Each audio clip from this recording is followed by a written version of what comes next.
orgasmic enlightenment, where the sexual and spiritual come together. I'm Kim Anami, and I'm a holistic sex and relationship coach and a vaginal weightlifter. In this show, we explore all things intimate. I believe that our sexual energy is life force, creative energy, and we can use it to shape our worlds, strengthen our relationships, and self-actualize.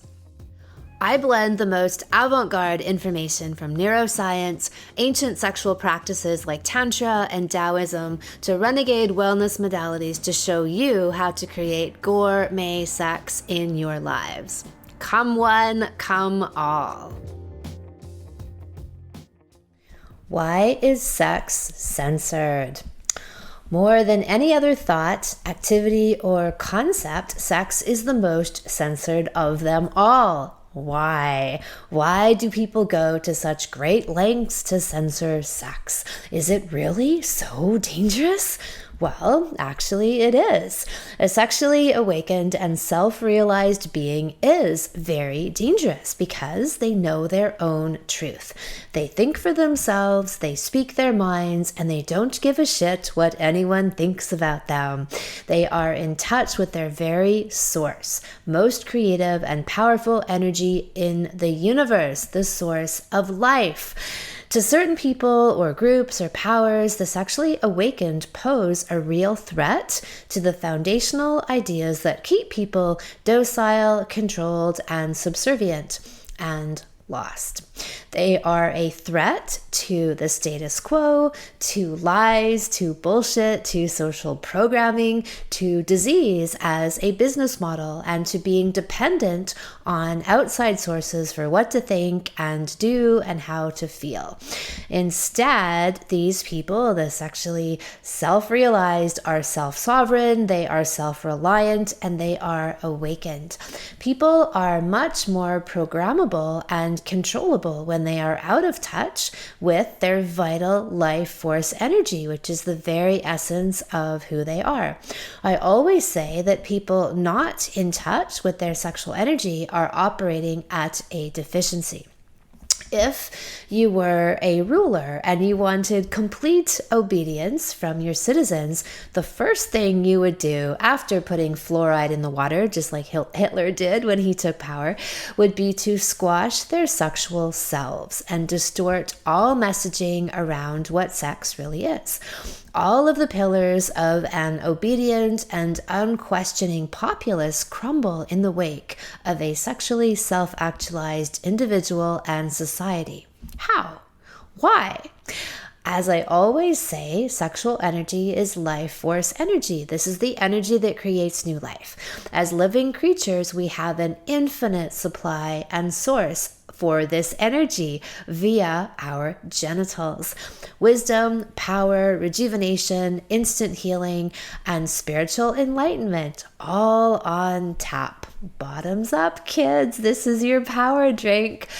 But this knowledge has been burned and hidden for millennia. It has been shrouded in shame, and it's been made out to be something that it's not. What if you looked at your sexual energy as a fuel, like food, as something that you needed to plug into daily as a way to keep your engine going? Let's assume that's the truth. Sexual energy is an infinite source you have access to, which is both healing and regenerative, and also a direct highway for you to tune into chi, prana, the universal life force energy. Look at the Christian origin story of humans. Baked into that whole narrative is the idea that sex, or an awareness of our own sexuality and its power, has been responsible for the very downfall of the human race, or our fall from the state of heavenly enlightenment. Well, they almost got it right, but backwards, or as I would propose, got it deliberately backwards in crafting the narrative. It's the conscious awareness of this power that keeps us in these heavenly states. I often see amongst people in the wellness world how they can be open to all kinds of radical ideas and healing modalities and the wildest conspiracy truths, not theories, yet are still stuck in this old paradigm paradigm around sex. They still see it as something dirty and impure because their own programming, wounding, and unconsciousness around it blinds them to its true purpose and power. And this then makes them blind in many ways. I assert that any person can only evolve so far without an awareness of the truth of what sex is. How many of you remember the ancient city of Pompeii? So this is the one that was buried by the volcanic eruption of Mount Vesuvius in Italy. I studied this in my 6th grade social studies class. We saw photos of mummified people preserved by molten lava and ash. What we didn't see and what we weren't told is that Pompeii was a glorious city of cock. I'm serious. The whole city was a testament to the beauty and the power of cock. Cock was everywhere. Cock was inlaid into the cobblestone roads. There were giant statues of cock in the public fountains. There would be men with these giant penises and water streaming out of them into the fountains. They were cock door knockers and wind chimes. Cock was worshipped and celebrated as a power source. It was used as a talisman, an amulet for protection, good luck, fertility, you name it. Everywhere you looked was cock, except in the modern history books. There are plenty of cultures who also did this with yonis as well. Sculptures and art and paintings and caves, all communicating the great power of the pussy portal. This burying of the power of sexual energy is a great metaphor for what has happened today. I've spoken about my own journey into sacred and powerful sexuality, and you can hear me speak more on all of this in my inaugural podcast episode, Origins and Orgasms. I share on how my own intuition and experiences told me that sex was a power source and a gateway to other higher dimensions of consciousness. Then, in my early 20s, reading about ancient Taoist and Tantric sexual practices was this amazing affirmation of all of the things that I had been learning on my own, in my own bed and with my own body, that sex was medicine. It was a doorway to enlightenment. It was used to heal. Ancient Taoist physicians in China would give people prescriptions of sexual positions to heal their ailments by angling their bodies to direct energy to different orgasms and body parts. They could heal them with this powerful life force energy. They mapped out sexual reflexology zones in the vagina and on the cock. They practiced vaginal weightlifting with the jade egg and cock weightlifting with the idea that having strong, sentient, articulate genitals were essential to good physical, mental, and spiritual health. Pretty amazing, hey. So then Confucius in China came along and was all like, fuck nature, let's dominate it. Nature's dumb, we're smart. And then everything changed. And that translated not only into the idea to override nature rather than looking at the inherent patterns within it as clues to our own growth, but also to dominate, overrule, and silence the messages of our own bodies. In India, tantric practices were used similarly to consciously tap into this energy, and instead of ejecting it out of the body unconsciously, to redirect it and bring it back into the system, using it to revitalize us. It was also channeled into the higher centers of consciousness to help us to ascend, like a spiritual ladder, if you will. Again, this knowledge and these practices were squashed, but somehow little trickles of them miraculously survived to be spoken about today. So my ultimate question to people is, are you using sex as a means to get more conscious or to go unconscious? Do you use sex to awaken, or literally and figuratively as a sleep aid? Does sex give you energy? Is it immensely pleasurable, and does it change your life? If not, then you're doing it wrong. Most people are sold a lie about sex. They are told that it's dirty and dangerous and lustful and it will kill you or get you pregnant. And they are told that it's not an important part of a relationship. They're shamed when they enjoy it or they want it, and when they're listening and tuning in to their own natural desires. This programming has even gone so far as to tell us that what is meant to be the most sexually pleasurable and ecstatic experience of a woman's life, indeed the biggest orgasm of a woman's life, is supposed to be painful and torturous. I'm talking about childbirth. So where does the biblical mythology go on this one? We have to punish the hoes for being hoes and make women suffer in pain to have babies because they be hoes. Yeah, so get fucked. This could not be further from the truth. For more on that, I'd like you to check out my birth orgasms video on YouTube. So instead of the truth about sex, what we've had is a massive campaign to smother over the true power of it and convince people that it is something it is not, to hide its true potency and thus to get people to disown theirs. The great irony here is that the most powerful resource all humans have available to them is literally at our fingertips. And instead, people are programmed to believe that they cannot possibly heal themselves or attain spiritual grace themselves, that they must seek these things outside of themselves. Have you ever heard the parable about the farmer who goes off on a journey to find this fabled land which has diamonds everywhere? Like he hears about his friends and fellow farmers, and they go off and they buy or find these plots of lands, and they're all just filled with diamonds. So he sells his own land plot and he uses the money to travel the world over in search of these riches. After years of being away and being unsuccessful, the man throws himself into a river and drowns.